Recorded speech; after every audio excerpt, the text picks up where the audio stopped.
হাসপাতালের বিছানায় সাবেক শিল্পমন্ত্রী নুরুল মজিদ। একটা হাতকড়া পড়া ছবি ভাইরাল।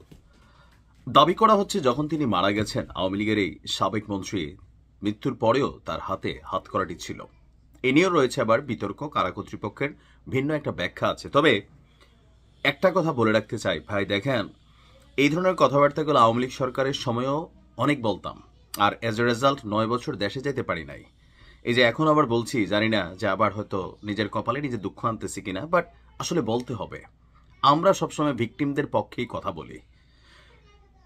এই যে হাতকড়া পড়া ছবিটা, এটা তো ভাই শেখ হাসিনার আমলের যেই ফ্যাসিজম ছিল সেটাকেও ছাড়াই গেছে। শেখ হাসিনার পতন কেন হয়েছিল?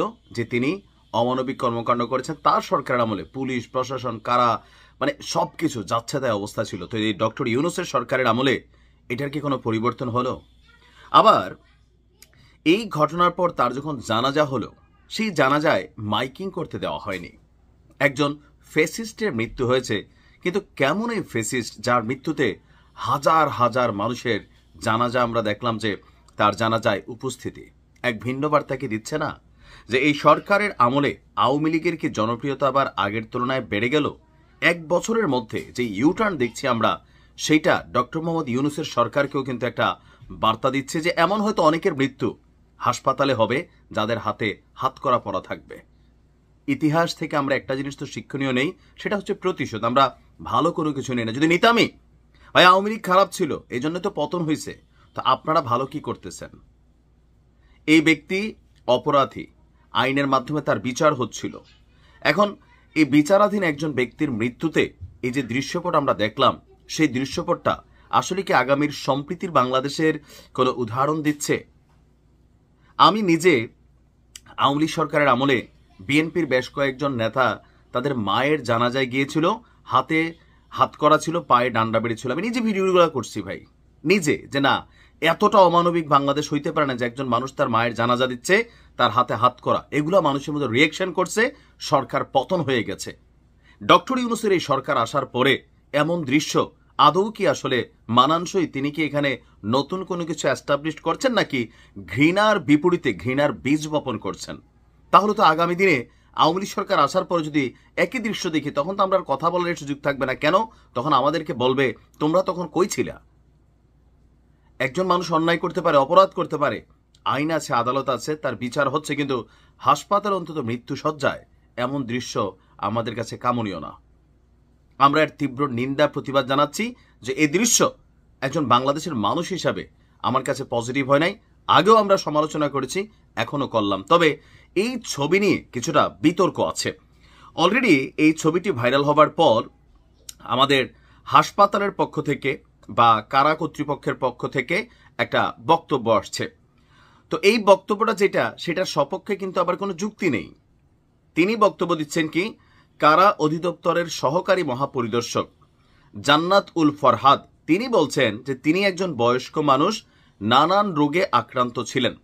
সেপ্টেম্বর মাসে তাকে 5-6 বার কারাগার থেকে হাসপাতালে নিতে হয়েছে। আলোচিত ছবিটি তখনকার কোনো একদিনের হতে পারে, বাট তখনকার কিনা তিনিও নিশ্চিতভাবে বলতে পারছেন না।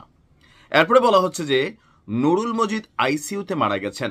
আইসিইউতে নেওয়ার আগে শরীরে কোনো স্বর্ণালঙ্কার বা ধাতব কিছু চিকিৎসকরা রাখতে দেন না, এটা সত্য। ফলে আইসিইউতে তার হাতকড়া ছিল না, তার চিকিৎসায় কোনো অবহেলা হয়নি। এখন আওয়ামী লীগের নেতাদের দাবি বা অনেক কর্মীদের দাবি, অনেক মানুষের দাবি যে তাকে আপনার মানে সঠিক চিকিৎসা দেওয়া হয়নি। এখন ভাই, মৃত্যু আল্লাহর তরফ থেকে আসে, যার যখন মৃত্যু আছে হবে। এখন এই ছবি হয়তো আইসিইউতে নেওয়ার আগের হতে পারে, বা হয়তো বা আইসিইউ থেকে বের করার পরের, জানি না। তবে চিকিৎসা শাস্ত্রের তথ্য অনুযায়ী আপনার আইসিইউতে ঢুকানোর সময় শরীরে আসলে আংটি, রূপা, স্বর্ণ এগুলো কিন্তু রাখতে দেওয়া হয় না। সবকিছু মিলিয়ে আমরা যে পরিবর্তনটা চাচ্ছিলাম, এই পরিবর্তনের কোনো আভাস আপনি দেখতে পাচ্ছেন এনসিপির নেতাকর্মীদের বক্তব্যে বা অন্যান্য দলগুলোর কর্মকাণ্ডে? তো আওয়ামী লীগ খারাপ ছিল, আমরা কি এর থেকে ভালো কোনো কিছু দিতে পারতেছি জাতিরে? যদি দিতেই না পারি, হে আওয়ামী লীগ আবার কখনো যখন এইসব ঘটনা ঘটাবে, সময়ের বিবর্তনে হারাই যাবে না। যারা এনসিপি মনে করতেছে আওয়ামী লীগ নাই হয়ে যাবে, নিষিদ্ধ হয়ে যাবে, এগুলো ডক্টর ইউনূস করবে না ভাই। এই দেশে কোনো রাজনৈতিক দল এই কাজটা করবে না। তো সময় বদলাবে, ক্ষমতা বদলাবে, আবার কখনো আসবে, আইসা ঠিক একই কর্মকাণ্ড করবে। তো এখন যেটা হচ্ছে এর থেকে 10 গুণ ভয়ঙ্কর হবে। আমরা এগুলার পরিবর্তন চাই। কিছু কিছু জায়গায় মানবিকতা থাকা জরুরি। ডক্টর আসিফ নজরুল, আপনাকে এগুলোর জন্য কিন্তু একসময় জবাবদিহিতা করতে হবে স্যার। অলরেডি ডক্টর ইউনূসের পতন ঘটানো শুরু হয়ে গেছে সাংবাদিক ইলিয়াসদের পক্ষ থেকে। একটা জিনিস ভাবা উচিত, এই সরকারের ভবিষ্যতে আসলে কি ঘটবে এখানে যারা আছেন এই মুহূর্তে, মাথায় রেখেন।